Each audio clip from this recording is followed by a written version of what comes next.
sawa. Unazola kubino batatu bandongo se mwana na papa tuje matondo mutombo. Uma wonse meta kutuyidikira munchanta mude mutatu ba tutonena. Kuizanga munza munzetolo. Nzetolo mama tu alumuri yokele. Nzetolo imanisi mulayani mabele. Bonzo buwidi mbisambu tulombele tukapona Kinshasa. Ma wonse tulombele kwa ngenzambe papa yingi la mama. Ngewa yidikiri tuka munalukia lumingo. Avant même qu'il y ait lumingo. Je dis à papa son le kimbango, toujours le kambanza bomo. Tulombele papa programme ya wonse ici du kunima papa, nge yidi kama wonse mo yoka bombote. Katomaziyama bombote. Vous tu peux la battre, tu peux vous bien on se bat tout qui dit papa, ma calme beauté. Mpe vezambi za on se biata. Dans le miwa, dans le miwa na mon mambi. Et dans papa, là il s'est mis sur le fou. Ma on se met au beauté. Nous vamos te lombili, on tient ta livre. Nous vamos te lombili, on zaya on se on a zola ko ben batatu ban longo c'est moi la verra. Amen. Papa révérend pasteur, Toza Goé Langonga, rapidement, poète.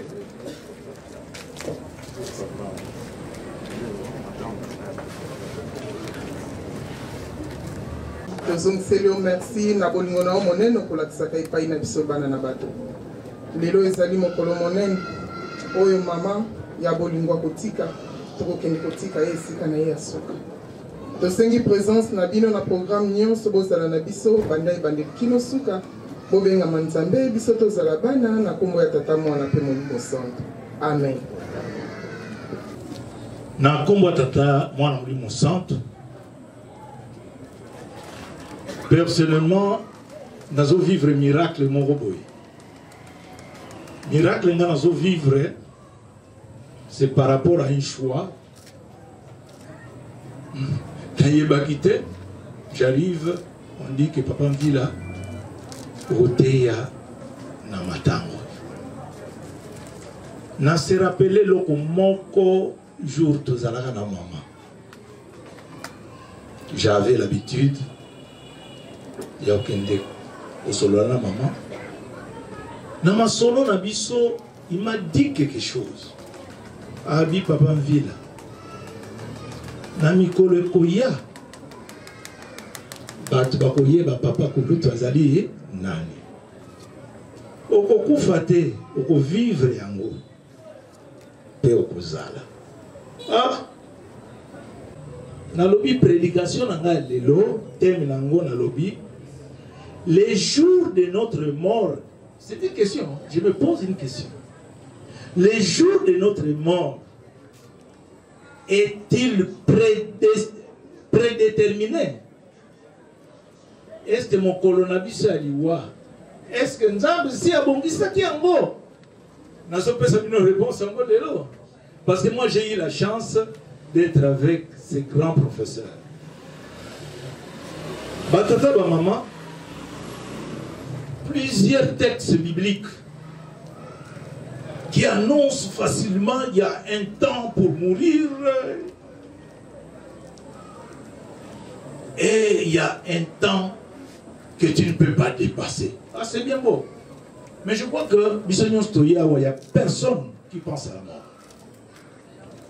Mais Job va nous expliquer 14, verset 5. Les jours de l'homme sont fixés. Tu as compté ces mois. Tu as marqué le terme qu'il ne saura franchir. C'est-à-dire seconde, minute, tout est allé destiné. Je me sens vraiment à l'aise. Et pour attendre ça, maman, tata, oyolandi biso awa, ozwa chance. Ya koyeba que tata biso, basa ko lobela biso biloko moko clair.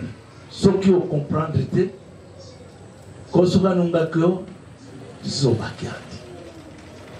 C'est vrai mes frères, na tondisa nanguya, na tondisa mikondima, na ndimite ngai. Na vie na ngai na kopengwa kozala kimbangisi parce que balobi suka na ngai le commencement rien ils ont un problème mais suka yango na yoki maman akufi je vois l'histoire tout ce qui s'est passé dans l'église ça on a landi na yoka susu quelque part susu liwa moko le début il y a histoire. Je me suis posé la question. Voilà, le moment est venu. Mbouma na mbouma et mona na kana misala nango. Tous en a polémique. il y a quelqu'un qui a dénigré la maman. Nous avons réglé le monde. Bissonioso 2022. Paf! Aujourd'hui, dans ce temps-là, prophétie maman loba nangai. Papa vila. Oko kufati. Oko sala. Batu bakoye ba papa kisolokele ye na. Ngai kisolokele. Ngai ba peko yemate. Ngai kisolokele elombe. C'est ça. Quel honneur, maman. Maman, il sait son cœur. Mais le contraire, oyo babundisi ba oyo. Ah, naso banga. Est-ce que na kolonga? Batata ba maman. Ecclésiaste 12, 7. Et le bien, la poussière tourne à la terre dont il a été venu. Et l'esprit remonte à Dieu qui l'a donné. Nous autres, et vous mais quand ce problème est si molimo ya maman. Maman est morte avec sa foi. Chaque fois que je me dis, papa me dit, nazo beta tolo. Nazo beta tolo. Likambo nazo lobana yo. Ezali bon. Voilà, il y a des gens qui sont tout boulot. Na yébité, yoben de quoi? Au yébité. Peut-être tu es à cheval. Mais maintenant, il faut prendre une décision. Il faut prendre une décision. Il y a la mort. En conclusion, parce que tous ont mourir là-dedans, en conclusion, la vie n'est qu'une condition temporaire. La vie, c'est une condition temporaire. Ma belle yo sala wana mukili, ezala mona tamu kuse. Vaut mieux faire du bien pour être na temps où etikali to profiter na mona soki wana komba tata mapino santo. Amen. To bonde. Notre Père qui es aux cieux, que ton nom soit sanctifié, que ton bien vienne, que ta volonté soit faite sur la terre comme au ciel. Donne-nous aujourd'hui notre pain quotidien. Pardonne-nous nos offenses, comme nous pardonnons à ceux qui nous ont offensés. Ne nous soumets pas à la tentation, mais délivre-nous du mal. Car c'est à toi appartient, règne, puissance, et nous Père, Fils et Saint-Esprit. Amen. Gagner du temps. On appelle na makoko ya Adadidi Suka.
Oraison funèbre pour maman Hélène Tia Sambuela, décédée à Kinshasa le 9 janvier 2022.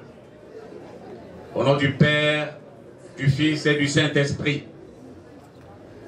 Mesdames et messieurs, chères familles, chers amis, chers frères et sœurs, en cette circonstance douloureuse, nous voudrions au nom des familles Kimbangu et Mbuela exprimer nos remerciements à toute l'assistance ici présente venue témoigner de son affection et rendre un dernier hommage à notre regrettée mère, sœur, tante et grand-mère Hélène Tia Sambuela.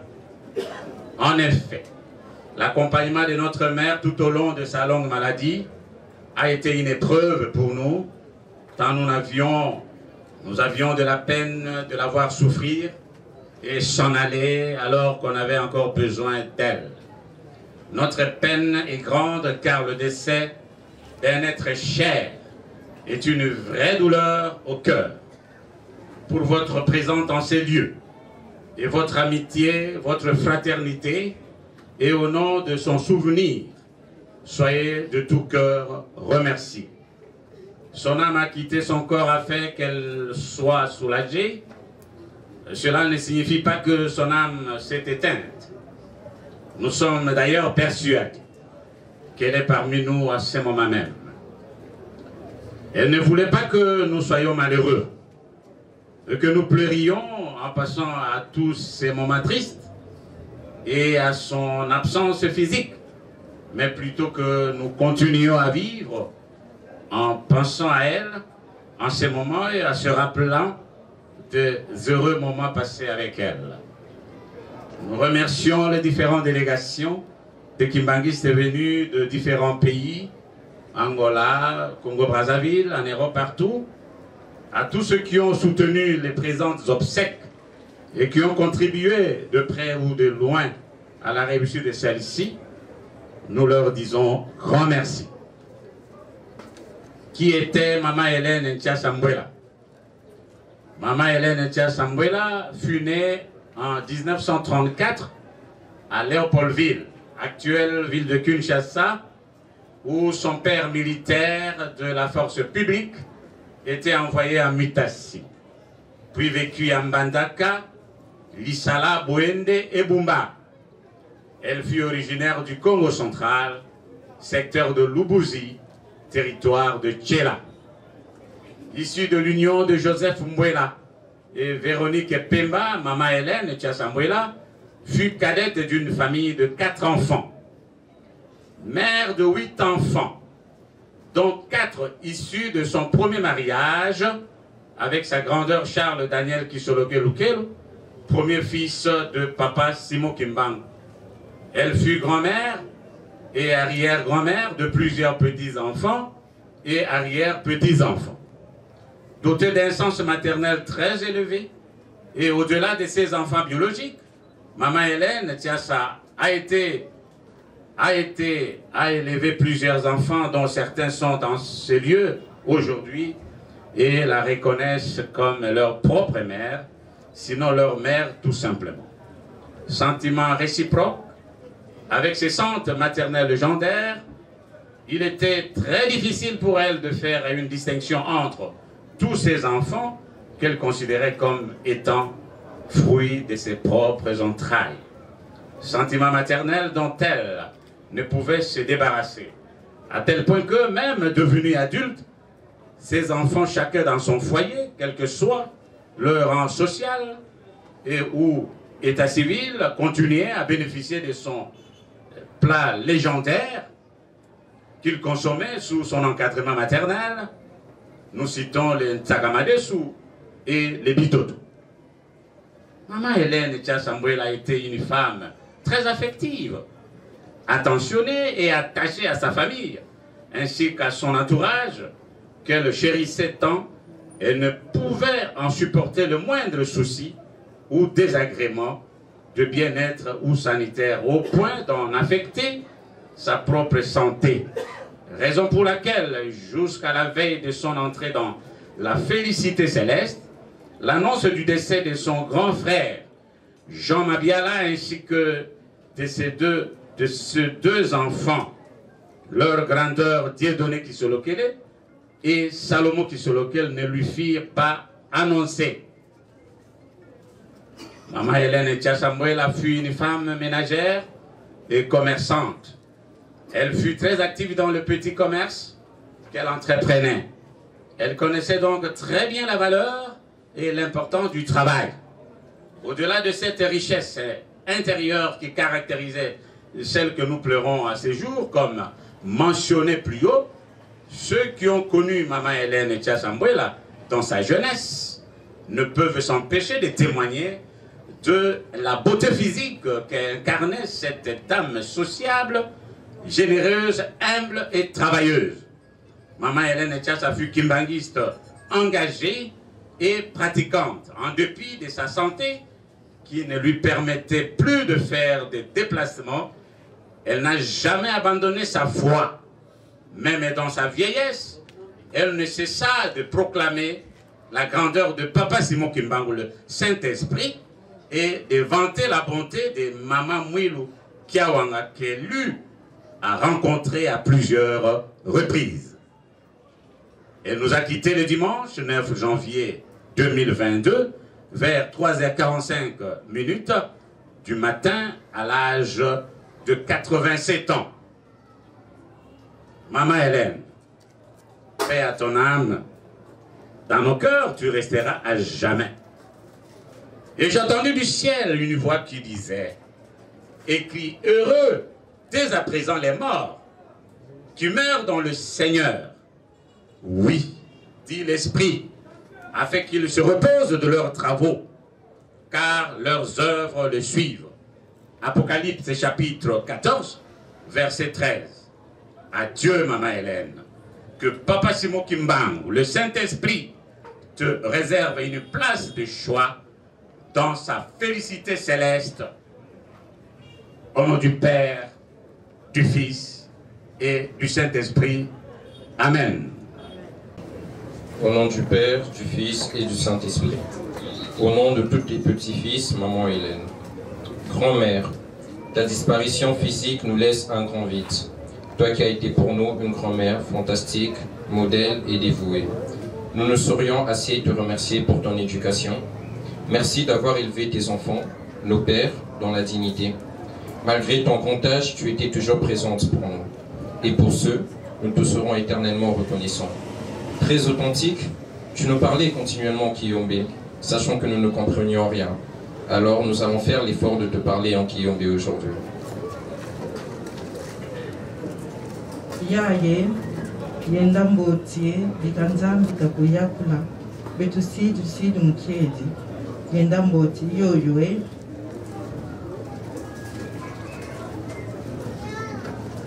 Nous vous en remercions au nom du Père, du Fils et du Saint-Esprit. Amen.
ya mwana kwa mulimo santu ngonge kei toza sona mukama kolobate na banzi lobi torobaki mingi na kliniki Ngalima liboso te tolongola nzoto ya mama. Mama akei, mama azali. Soki mama botaki te ozala pasi. Biso nyonso tozali atoza bana mama Hélène.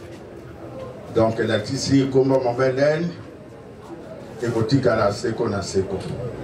Pamba te aboti bana biso toboti bana na biso mpe bakomi kobota. Mpona mama ya solo bato bakoyeba te mama kufi na nini. Mpona baspéculation ezala te mama akoyaki. Oyebi na âge na ye 87 ans ntango akoyaki abukanaki. Toyaki koyeba yango après toboyaki ezala ndenge wana basalaki mama opération na lokolo na moku wana ebukanaki.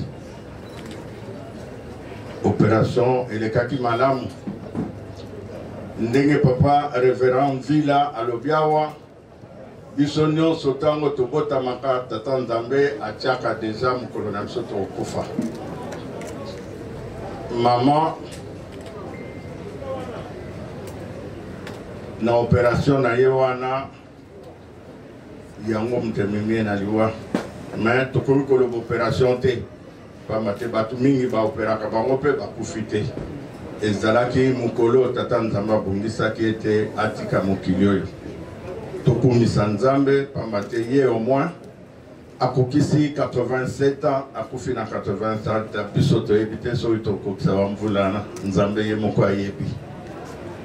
Liloba nini tokoloba bolandi awa mama yaya na ye noko Jean akufi tobombelaki ye. Tomonaki azalaki proche na ye balinganaki mingi. Une semaine avant noko akufa bazalaki bango mibale bakoseka basololaki pendant longtemps.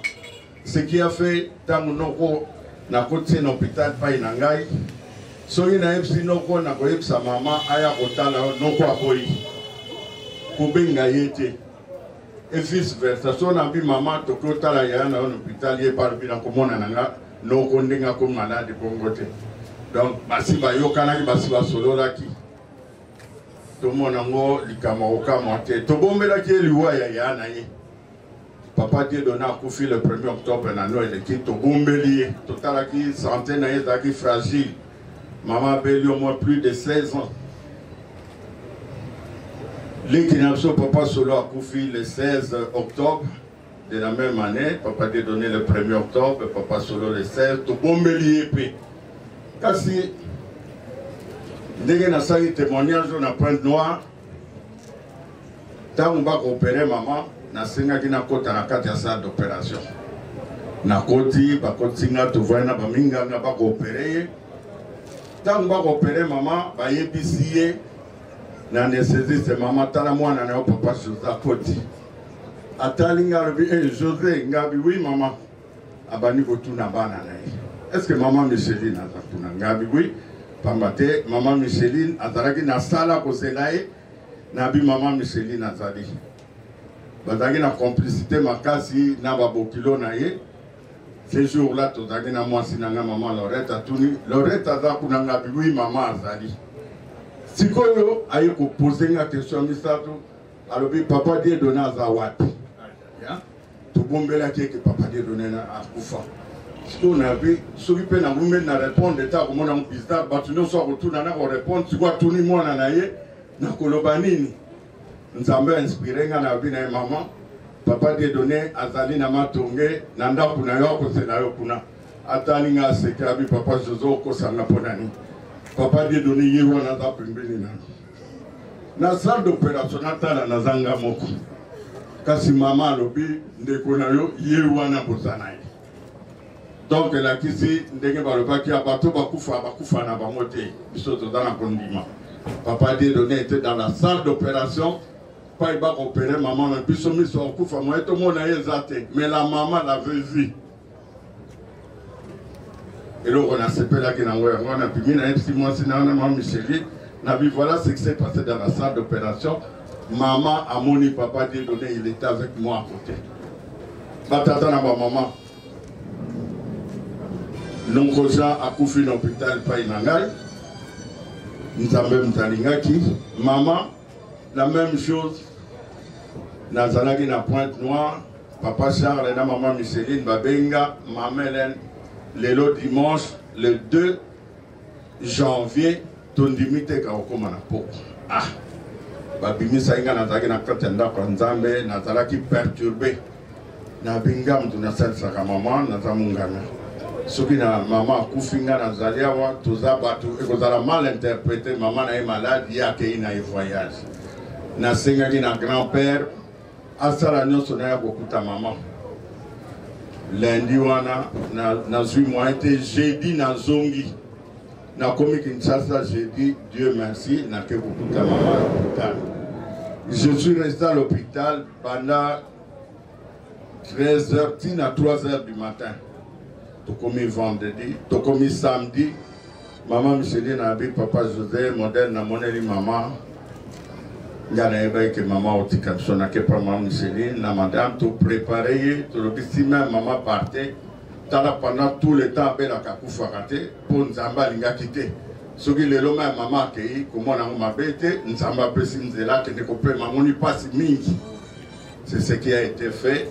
Na po commencer na toke negola la garde kuna donc biso tozala ki wana tangu mama akufi na loboko na kosa loboko na se ya mtu na ye na bandi koloba na ye na bandi kosolola ya solo abane koyoka moya lobeza te pamba te ne parlait plus maintenant on a simbi loboko na bi mama soma kamna ko loboko yoka finanga loboko omona finingai na lobi mama Bolingo andame sore salami kubo sana bisobana yote. Et madame balamuki ba ono sondile bazaki anesthésie balali. Madame aya bandango le rankole la te. Maman kenera kimia, maman avait très mal. Curieusement banda tangu wana kolela suta zaki na kimia moko atali biso na madame 2 fois et akimisie longi contre mur akufa kindenge wana kimia nyonso. Na remercié qui grand-père na Sambeli na bengi maman Micheline Mutwali Boso na bengi papa Alphonse na ndiko benga bandeko na nyonso. Donc maman accueilli ndenga yelaki tokumisa Nzambe tozongisi botondi na madame le maire du Aboma ya ville Aboma aye maman monana ki lokole loko pamba lelo maman zui lokumu pour drainer batu nyonso banana Kinshasa soki bolingo ezalaki te batémoignage nyonso ati toko toyoki mpo na mama nde esalamaki te tokokima derrière le temps tokosenga mpe bolimbisi pai batu bazali baimperfection ezangaka te mingi mbala mosu ameli ata mai te alia ete mo eloko te botenir biso rigueur te botala période oyo tozali ya pasi même mpona korenir bamoyen na peu de temps une semaine pour nous déplacer Batoawa, pour ça la nyonso, tout ça, et ça n'a pas facilité, tout ça la nyonso.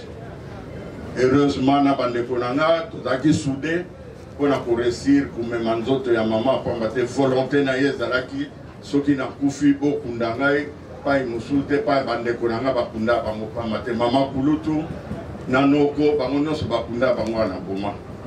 Curieusement, maman babota mamine.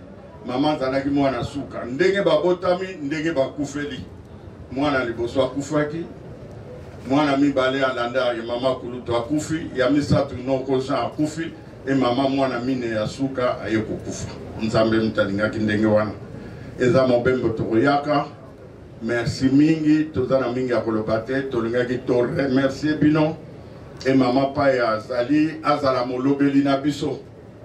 Papa Mvila, merci une fois de plus. Pamate, aux alaki les rares personnes, oyo baneko approcher maman. Asalaki maman interview, à tout niveau à maman Mubimba. Nakobota manabiso, nandenge bazaki na papa. Papa Mvila, asalaka documentaire wana. Donc les autres aux années sengo pamate, maman keyi maman azali barchive ezali. Tous les liens mingi, les autres nakosa les formes na la mamate. Merci to sutsiwana kuma tata mwana pour mon santo papa ma rosa di bondeli pour être tokene kunda mama to bondela o komanda tata mwana pe santo nzamela biso tika eto kumsama bol mwana mwana mo batel ndeyo yondo se pedio l'accipso mo kon malelo oyo papa de kotika maman na esiko yo biso banso tout motu moko te ezala riche ezala pauvre ezala oyo amonani mayele koleka meme oyo tokoki koloba yo ozali mayele te biso banso tout mokolo ezali nzela oyo ezala nde ya biso banso papa toloba lisusu nini mpona mama maso malobami esika oyo yo osili koyoka esika mama azali kozonga papa yamba ye kati na bokonzi bwa yo biso mpe bana totikali kobosana biso te biso kaka te oyo mama aboti me totali bandeko nyonso tu bamonani esika oyo etuma na biso na se ntango yo nzambe oyebi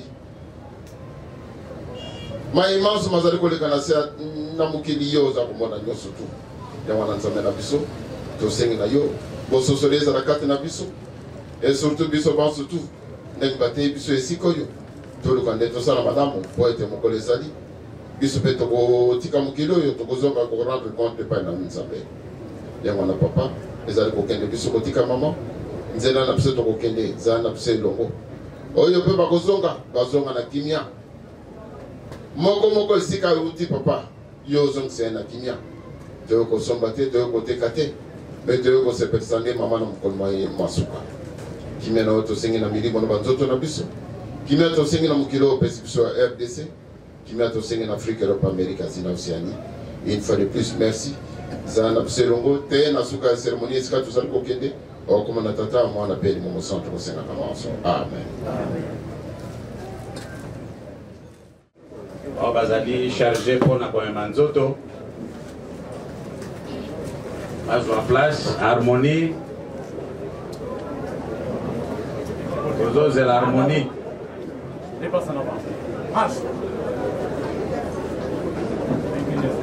I'm